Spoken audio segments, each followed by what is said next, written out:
Welcome back to The Climb. Last episode, we covered retirement basics. How much money you actually need when you retire. The 4% rule. Key accounts like 401k and IRAs. And we did a Social Security benefits overview. And the first steps to check your progress. Today, we level up. Immediate retirement planning. How to build a nest egg even faster. Maximize every contribution using catch-up rules. And getting the most of your employer matching benefits, and allocate assets wisely based on your age. This is where consistent action turns good intentions into real security. Let's get to it. Let's start in this episode of The Climb. Life is full of choices, but how do all these choices connect? And how do we plan for what matters most?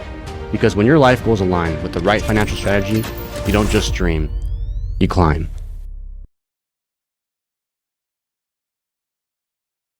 From episode 8, we discuss replacing 78% of pre-retirement income, 20 to 30 times annual expenses as a key target. Employer matching is free money. Take advantage of it. We also discuss Roth versus traditional accounts depending on your situation. Social Security benefits timing matters, so look into that. Now we go deeper. Most people undersave in their peak earning years. Compounding works best when you start early and max out. In 2026, contribution limits are even higher than ever. Catch-up contributions for those 50 plus are powerful. Let's make sure you're not leaving any money on the table. First priority, get the full employer match. If your company matches 50% up to 6% of your salary, contribute at least at 6%. You get 3% free. That's an instant return on 50% of your money. Better than almost any investment you can find, at least immediately. Next, maximize annual limits. For 2026 for 401ks and 403bs, the contribution limit is $24,500 for those under age 50, $32,500 if you're 50 years plus, which includes an $8,000 catch-up. Note, there's a special super catch-up for ages 60 to 63, an additional $11,250 extra, for a total of $35,750. IRAs, $7,500 if you're under 50. And $8,600 if you're age 50 plus, which includes a $1,100 catch-up. If you're self-employed, consider SEP IRAs, up to 25% of your net earnings, max at $72,000 in 2026. Solo 401ks, even higher limits.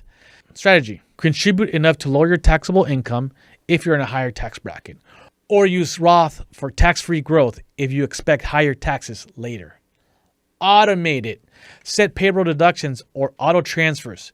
Pay yourself first before your bills. Remember, we talked about this before. Always pay yourself first. Plan for the future. Set money aside for the retirement. Then have a monthly budget. If you're 50 or older, catch-up contributions are a game changer. Extra $8,000 in 401ks. An extra $1,100 in IRAs. That's thousands more compounding tax advantage. For ages 60 and 63, even bigger super catch-up in 401ks, $11,250 extra. Even if you're behind, late starts can still catch up. Asset allocation by age.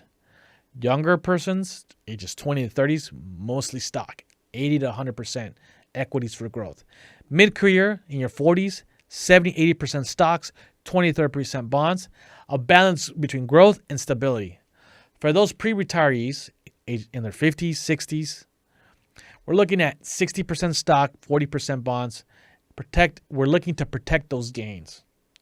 Near/early retirement, those in their 60s, 40 to 50% stock. We want to reset bonds, cash, and reduce sequence risks, and potentially rebalance annually. Don't chase hot trends. Stay diversified. Use target date funds, for example, if you want to set it and forget it. But remember, target date funds are not perfect. They simply get more defensive and more conservative as you reach the design or assigned target date. But always look at the big picture. What is that you're looking for when it comes to retirement investing? What is your risk tolerance, time horizon, and investment objective? And that should really dictate how you navigate your asset allocation and your retirement accounts. The idea is, while I'm giving you general concepts on how to manage your retirement funds, we'll have a clear understanding and picture of what you're doing for and have an intended strategy. Intention is key. Being aware, Having a defined strategy is what makes a difference. Increase contributions over time. Raise by 1% each year or after taxes. Windfalls, bonuses, tax refunds, inheritances. Put them in retirement accounts. This is money that you weren't expecting, or maybe it's not part of your monthly budget, but you get a lump sum of money, you get additional funds. Use them, put them to work, put them in retirement accounts or put them in your investment accounts, but put them to work. Spousal IRA. If one spouse doesn't work, the working spouse can contribute to the IRA. Backdoor Roth. If income's too high for a direct Roth IRA, consider doing a backdoor Roth IRA. Contribute to taxable accounts too for flexibility before 59.5. Review your beneficiaries. Make sure they're up to date. Do you have a trust? Do you have beneficiaries? Do you have beneficiaries with special needs? Do you need to have contingent beneficiaries? Make sure you review all your accounts and your beneficiaries are up to date. Work with your estate planning attorney if necessary or your financial advisor to make sure you have the right beneficiaries in your account. Key takeaway: intermediate steps to turn savings into serious growth.